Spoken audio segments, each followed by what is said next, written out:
Kapag ang Mercedes-Benz ay nagpasya na pumasok sa isang segment, hindi ito gumagawa ng kalahati lamang. Ginagawa ito ng may paninindigan na ang bawat sasakyan na may bituin na may 3 puntos ay dapat na pinakamahusay sa kategorya nito. O kahit papaano, ay dapat maghangad na maging ganoon. Ang 12 truck na ito ay kumakatawan sa pilosopiyang iyon na inilapat sa mga pinaka-espesipikong niche ng transportasyon. Hindi sila ang pinakamalaki, ni ang pinakamakapangyarihan, ni ang mga nakakakuha ng pinakamaraming ulo ng balita. Sila ang mga lumulutas na mga konkretong problema ng may kahusayan na napakaaliman na halos katulad ng katumpakan ng pag-opera. Ito ang mga pinakamahusay na truck sa merkado na ilalabas ng Mercedes sa 2026 na ito. Magsimula na tayo. Numero 12. Mercedes-Benz Atego 2026. Kung merong isang truck na nakakaunawa sa mabilis na ritmo ng mga lungsod sa Europa at Latin America, iyon ay ang Atego. Hindi ito ang pinakamalaki, ni ang pinakakapansin-pansin, ngunit ito ay, malamang, ang pinakamatalino sa segment nito. Ang bagong henerasyong 2026 na Atego ay pinino ng may halos may sakit na pagkahumaling sa mga detalye na nagmamarka ng pagkakaiba sa araw-araw na paghahatid sa lungsod. Ang radius ng pag-ikot nito ay napakaliit, na tila hinahamon ang lohika ng laki nito, na nagpapapaintulot sa mga maniobra sa makatid na kalye kung saan ang ibang mga truck ay nababara. Ang kabina na muling idinisenyo sa pakikipagtulungan ng mga tunay na driver ay nag-aalok ng malawak na pananaw na ginagawang sinaunang kasaysayan ang mga blind spot. Ngunit ang puso ng halimaw ay ang bagong makina na OM 934 na may 5,1 litro, isang 4 na silindro na diesel na purong mechanical na tula. Binuo gamit ang parehong pilosopya gaya ng malalaking makina ng tatak. Ang OM 934 na ito ay naghahatid ng kontroladong, ngunit sapat na lakas, na may kurba ng torque na napakapatag, kaya halos hindi napapansin ng driver ang mga pagbabago sa dalisdis. Ang pagiging maaasahan nito ay ganoon na lamang, kaya itinuturing ito ng maraming may-ari ng fleet bilang isang pamumuhunan kaysa sa isang gastos. Alam nila na ang Atego ay naroon tuwing umaga, umaandar sa unang subok, lumipas man ang anumang panahon. Para sa mga fleet ng paghahatid na kailangang i-maximize ang pagiging produktibo nang hindi isinasakripisyo ang kalidad, ang Atego 2026 ay hindi isang opsyon. Ito ang tanging makatuwirang sagot. Numero 11. Mercedes-Benz Econiq 2026. Ay mga trabaho na walang driver ang nangangarap na gawin, ngunit may kailangang gumawa. Ang pagkolekta ng basura ay isa sa mga ito. At nagpasya ang Mercedes ilang dekada na, ang nakalilipas na ang mga nagsasagawa ng gawaing ito ay karapat-dapat sa mas mabuti kaysa sa isang truck na inangkop lamang sa anumang paraan. Ang Econiq ay isinilang mula sa refleksyong iyon, at ang bersyon 2026 ay dinadala ang pilosopiyang iyon sa pinakamataas na ekspresyon nito. Ang katangian nitong mababang sahig ay hindi isang aesthetic na luho. Ito ay isang ergonomikong solusyon na nagpapaintulot sa operator na umakyat at bumaba ng truck ng 12-12 ng beses sa isang araw nang hindi pinapagod ang mga tuhod o likod. Ang malawak na pananaw na may windshield na bumabalot sa halos buong kabina ay nag-aalis ng mga blind spot at lubang nagpapababa ng panganib ng mga aksidente sa masikip na kapaligiran sa lungsod. Ngunit ang Econiq ay hindi lamang ginhawa at kaligtasan. Ito rin ay isang makinang hindi kapanipaniwalang matibay. Partikular na idinisenyo para sa munisipal na trabaho, ang chassis nito ay pinatibay upang matiis ang tuloy-tuloy na siklo ng pagkakarga at pagdidiskarga, ang patuloy na paghinto, at ang mga pag-andar sa dalisdis na may maximum na bigat. Ang automatikong transmisyon na isinama sa mga sistema ng trabaho ay nagpapahintulot sa driver na mag-concentrate sa maniobra nang hindi nag-aalala sa mga pagbabago ng gear. Sa mga pinakamapanghamong lungsod ng Europa, ang Econic ang hindi nakasulat na pamantayan kung saan sinusukat ang lahat ng iba pa. At sa 2026, nananatili itong hindi mapapalitan sa niche nito. Numero 17. Mercedes-Benz Unimog U 43, 2026. May mga sasakyan na hindi madaling uriin. Ang Unimog ay isa sa mga ito. Hindi ito eksaktong truck, ni tractor, ni makina para sa konstruksyon. Ito ay lahat ng iyon ng sabay-sabay at higit pa. Ang U-43, 2026 ay ang ebolusyon ng isang alamat na nagsimula noong 1946 nang idisenyo ng mga inhinyero ng Mercedes ang isang maraming gamit na sasakyan para sa agrikultura pagkatapos ng digmaan. 78 taon pagkaraan, ang Unimog ay nananatiling hindi matatawarang hari ng versatility. Ang sistema nito ng power take-off sa harap, likod at gitna ay nagpapahintulot dito na kumabit sa daan-daang iba't ibang kagamitan. Mga brush cutter para sa pagpapanatili ng mga gilid ng highway, mga snowplow para sa pagbubukas ng mga daan sa mga bundok, mga sweeper para sa paglilinis ng lungsod, mga kagamitan sa pagdrill para sa mga gawaing geotechnical. Kung saan ang iba ay nangangailangan ng isang buong fleet ng mga espesyal na makina, sapat na ang Unimog na may iisang sasakyan at isang koleksyon ng mga kagamitan.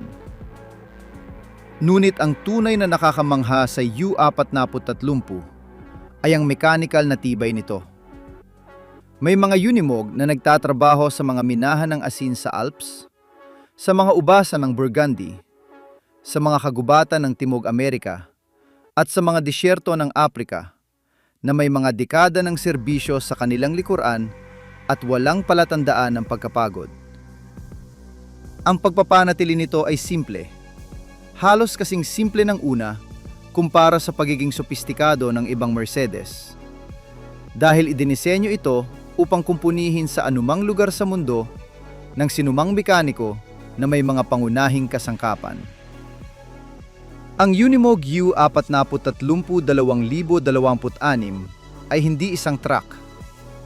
Ito ay isang patunay na ang tunay na inhinjerya ay hindi ang nagpapakomplika ng mga bagay, kundi ang nagpapasimple sa mga ito hanggang sa maging walang hanggan. Numero 9. Mercedes-Benz Zetros 2026. Kung ang Unimog ay ang maraming gamit na todo-terreno, ang Zetros ang eksplorador ng imposible. Idinisenyo upang gumana sa mga lugar kung saan ang mapa ay nagiging malabo at ang mga kalsada ay nawawala.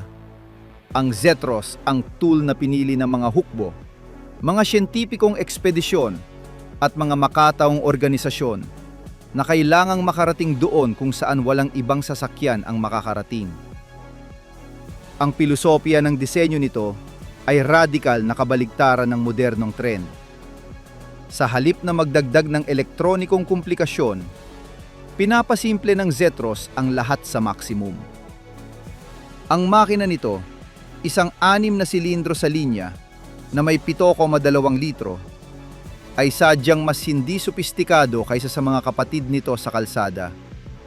Dahil ito ay binuo upang kumpunihin gamit ang limitadong paraan sa anumang sulok ng planeta. Ang chassis nito, na may mga tuwid na beam at matibay na konstruksyon, ay kayang magbuhat ng mga karga at torsion na magpapaayak sa anumang ibang truck. Ang kabina nito, na available sa mga bukas o saradong bersyon, ay maaaring lagyan ng magaan na balute o ng mga sistema para sa kaligtasan sa matitinding kondisyon. Sa mga ruta ng Sahara, sa mga kagubatan ng Amazon, sa mga kapatagan ng Mongolia, ang Zetros, ang truck na tinatakbuhan ng mga taong hindi kayang mabaon sa putikan. Dahil kapag huminto ang Zetros, hindi ito dahil nasira ito. Ito ay dahil nakarating na ito sa destinasyon nito. At ang destinasyong iyon ay karaniwang nasa lugar kung saan wala pang ibang truck ang nakatapak noon. Numero 8. Mercedes-Benz Arox 2026. Ang konstruksyon ay ang impyerno ng mga truck. Alikabok, putik, mga kargang hindi pantay na lupain, mga tama, mga pang-ininig. Ang isang truck sa konstruksyon ay nabubuhay ng maikli at marahas, at tanging ang pinakamalalakas lamang ang nabubuhay. Ang Arox ay isinilang upang maging survivor na iyon, at ang bersyong 2026 ay dinadala ang lakas na iyon sa limitasyon ng posible. Ang chassis nito ay binuo gamit ang mga asero na may mataas na tibay sa mga configuration na maaaring umabot hanggang sa 41 tonelada ng pinagsamang kabuuang bigat. Ang mga suspensyon na may pinatibay na spring o high-capacity na pneumatic ay idinisenyo upang sumipsip ng mga pinakamarahas na impact nang hindi inililipat ang mga ito sa natitirang bahagi ng sasakyan. Ang transmisyon na PowerShift 3 na particular na nakalibrate para sa mga aplikasyon sa konstruksyon ay pinamamahalaan ang mga pagbabago ng may katalinuhan na inaasahan ang mga pangangailangan ng lupain. Mas mataas na revolusyon sa mga maputik na paakyat, mas mahabang pagbabago sa mga pababa, pagpigil kapag ang bigat ay tumutulak. Ngunit ang Arox ay hindi lamang kalamnan. Ito rin ay isip. Ang sistema nito ng pagkontrol sa presyon ng gulong ay nagpapahintulot sa driver na i-adjust ang kapit mula sa loob ng kabina, lumilipat mula sa aspalto patungo sa putik nang hindi bumababa ng truck.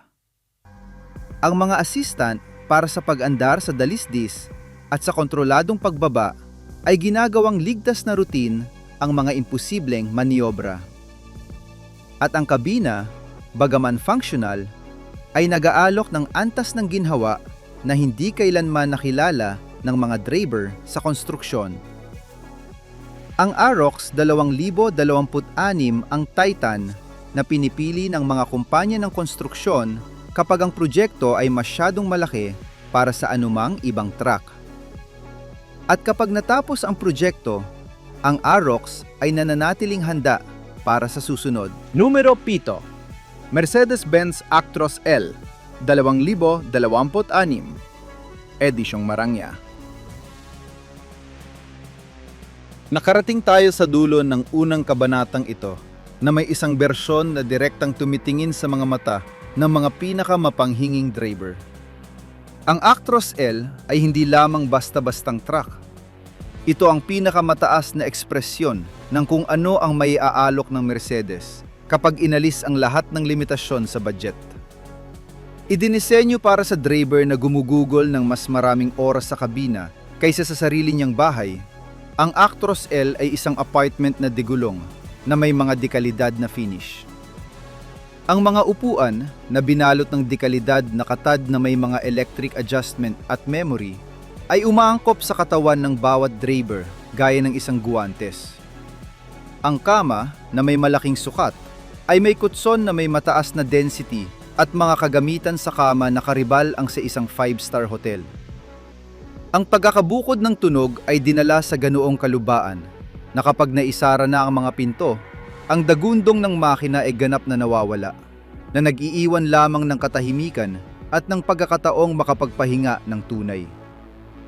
Ang teknolohiya, syempre, ay naroon sa bawat sulok. Ang mirror cam ang kumapalit sa mga tradisyonal na salamin na nagpapabuti sa aerodynamics at night visibility. Ang multimedia cockpit system na may mga screen na may mataas na resolution ay nagsasama ng navigasyon, entertainment at control sa sasakyan sa isang madaling gamiting interface. Ang mga driving assistant bilang standard ay ginagawang isang relax na karanasan ang bawat biyahe. Ang Actros L ay hindi truck para magtrabaho. Ito ay truck para mabuhay. At para sa driver na nakakaunawa na ang kalidad ng buhay sa kalsada ay kasing halaga ng kita ng biyahe, wala nang ibang opsyon na sulit. Ang mga ito ay nagpakita ng kanilang halaga sa mga pinakamapanghinging niche, mula sa basura sa lungsod hanggang sa eksplorasyon sa gubat. Ngunit ang 6 na darating pa ay ang tuktok, ang elite, ang pinakamahusay sa pinakamahusay. Sila ang mga truck na nagtatakda ng antas ng sining sa transportasyon sa mundo. At ang numero 1 ay hindi lamang ang pinakamahusay na Mercedes. Ito ay, para sa marami, ang pinakamahusay na truck sa buong mundo. Numero 6, Mercedes-Benz Unimog. O 5,023,2026 ang alamat ng parang. Kung ang Unimog U 430 ay ang maraming gamit na todo-terreno, ang U 5,023 ang hindi mapaamong halimaw. Ang matinding bersyong ito ay dinadala ang konsepto ng kadaliang mapakilos sa ibabaw ng imposibleng lupain sa mga antas na tila science fiction. Partikular na idinisenyo para sa mga dalisdis na magpapaputla sa isang mountain goat at sa mga lupain na tila galing sa ibang planeta, ang U 5,023 ang sasakyang pinili ng mga nagtatrabaho kung saan ang mapa ay nagiging puti at ang salitang daan ay nawawala ng kahulugan. Ang lihim nito ay nasa geometry ng chassis nito at sa katalinuhan ng transmisyon nito. May kakayahang tumagilid ng lateral hanggang sa mga degree na ituturing ng anumang ibang sasakyan bilang hudyat ng pagbaligtad. Ang U 5,023 ay pinapanatili ang traksyon salamat sa isang sistema ng differential locks na gumagana ng may milimetrikong katumpakan. Ang mga gulong na may malaking volume at mababang presyon ay umaangkop sa lupain gaya ng mga uod, na ipinamamahagi ang bigat upang hindi mabaon sa putik o madulas sa bato. Ngunit ang pinaka-nakakamangha sa U 5,023 ay ang mechanical na pagiging simple nito sa gitna ng maraming sopistikasyon. Idinisenya ng Mercedes ang Unimog na ito upang ito ay kumpunihin sa anumang lugar sa mundo ng sinumang mekaniko na may mga pangunahing kasangkapan. Ang mga hukbo sa kalahati ng Europa ay gumagamit nito. Ang mga siyentipikong ekspedisyon ay sumasamba rito. Ang mga mountain rescue team ay hindi maiisip na magtrabaho nang wala ito. Dahil kapag ang U 5,023 ay pumasok sa ligaw na lugar, hindi nito ginagawa iyon ng may pagmamayabang ng teknolohiya, kundi ng may pagpapakumbaba ng isang taong nakakaalam na ang pagbabalik ay hindi garantisado. Gayunpaman, palagi itong bumabalik. Numero 5, Mercedes-Benz Arox 8/8/2026. May mga trabaho na hindi para sa anumang truck. Pinag-uusapan natin ang mga minahan sa bukas na kalangitan kung saan ang mga pala ay nagkakarga ng 10 tonelada ng mineral sa bawat sandok.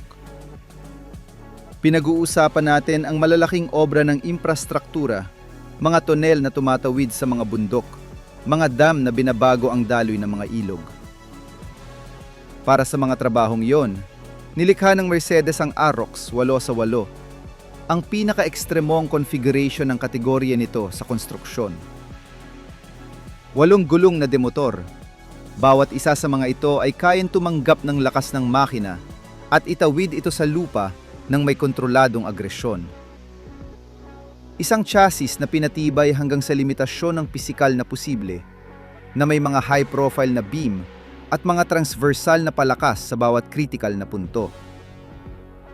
Isang transmisyon na power shift 3 na partikular na nakalibrate para humila ng mga kargada na magpapasabog sa anumang ibang truck.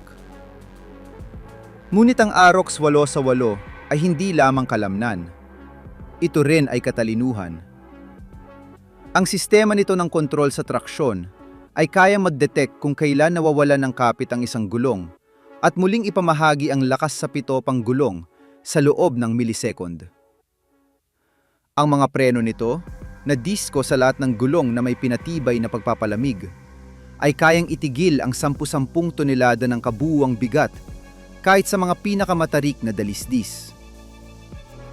At ang kabina, bagaman functional, ay nag-aalok sa driver ng antas ng ginhawa na nakakapagpalimot na nagpapatakbo siya ng isang makinang may dambuhalang proporsyon. Kapag ang proyekto ay masyadong malaki para sa anumang ibang truck, kapag ang lohika ay naging isang bangungot at tanging puwersa lamang ang makakalutas nito, ang Arox 8x8 ang sagot. Walang debate, walang alternatibo. Siya lang. Numero 4, Mercedes-Benz Actros Edition. 2026.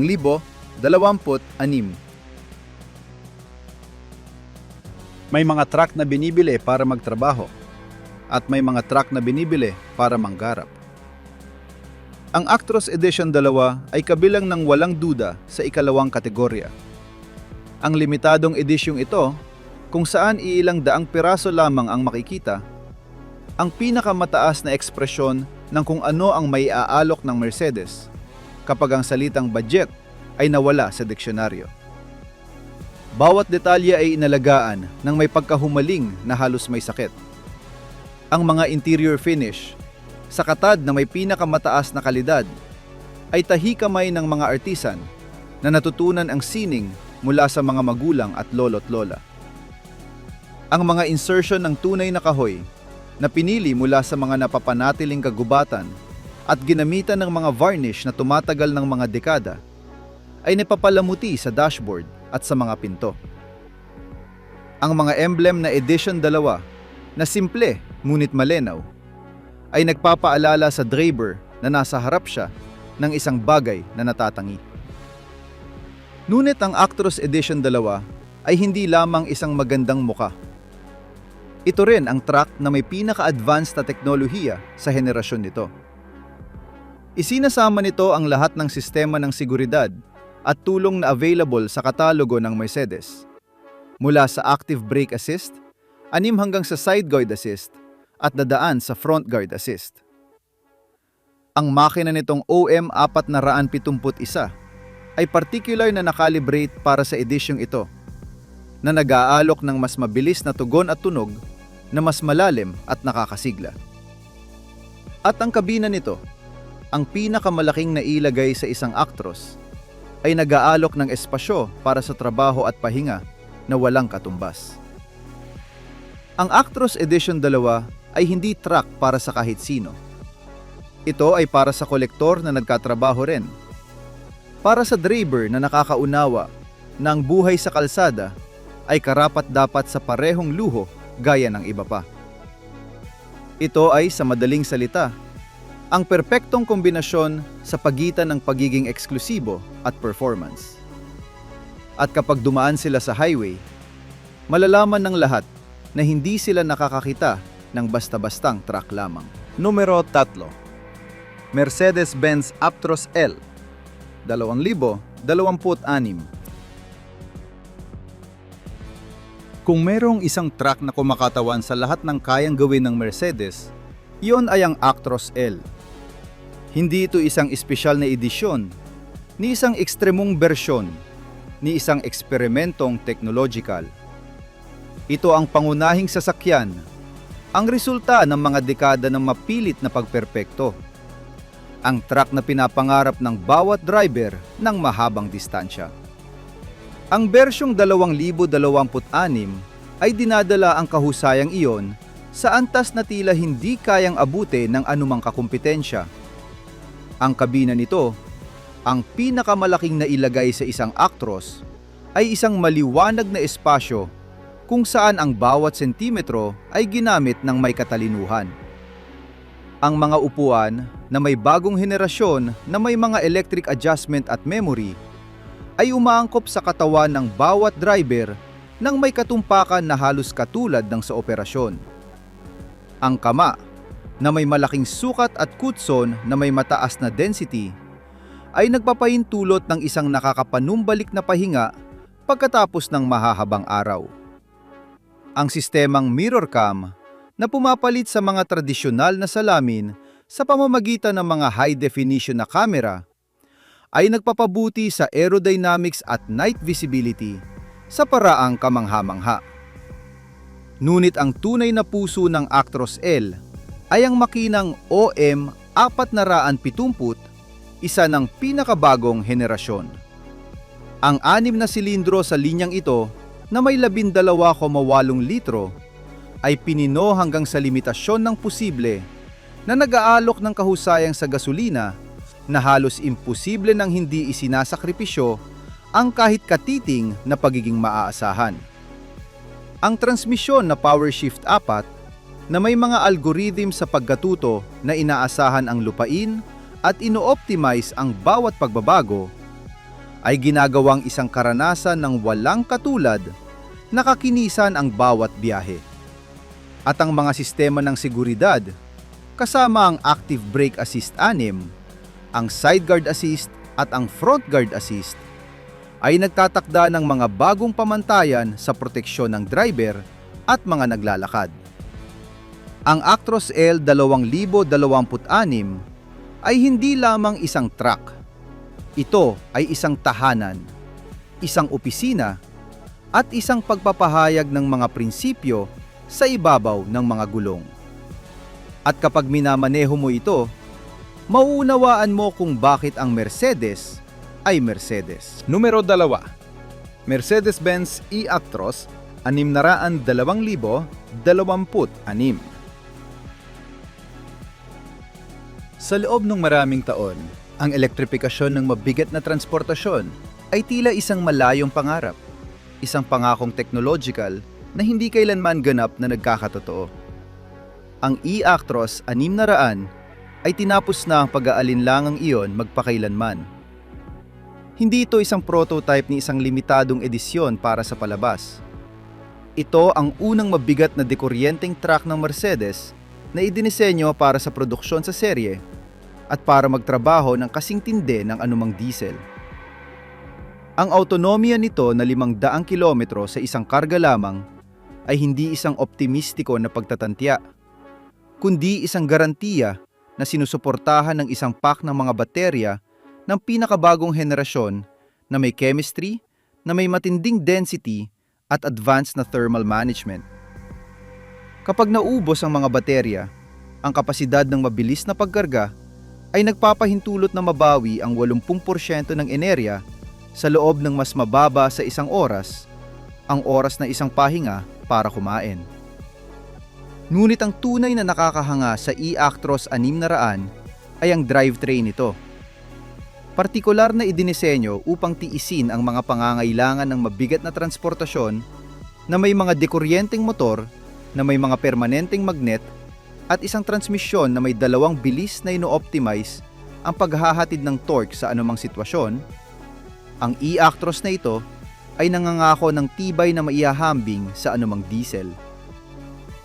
Ang mga pagsubok sa mga tunay na kondisyon, kasama ang mga fleet sa Europa na tumatakbo ng libu-libong kilometro, ay nagpakita na ang e-Actros ay hindi lamang malinis, kundi kapaki-pakinabang din. Ang halaga bawat kilometro, kung susumahin ang enerhiya at pagpapanatili, ay mas mababa kaysa sa isang tradisyonal na truck. At para sa mga kumpanyang kailangang sumunod sa mga regulasyong pangkapaligiran na lalong nagiging mahigpit, ang e-Actros 600 ay hindi isang opsyong pang-ekolohiya. Ito ay isang purong desisyong pang-ekonomiya na nakasuot ng berde.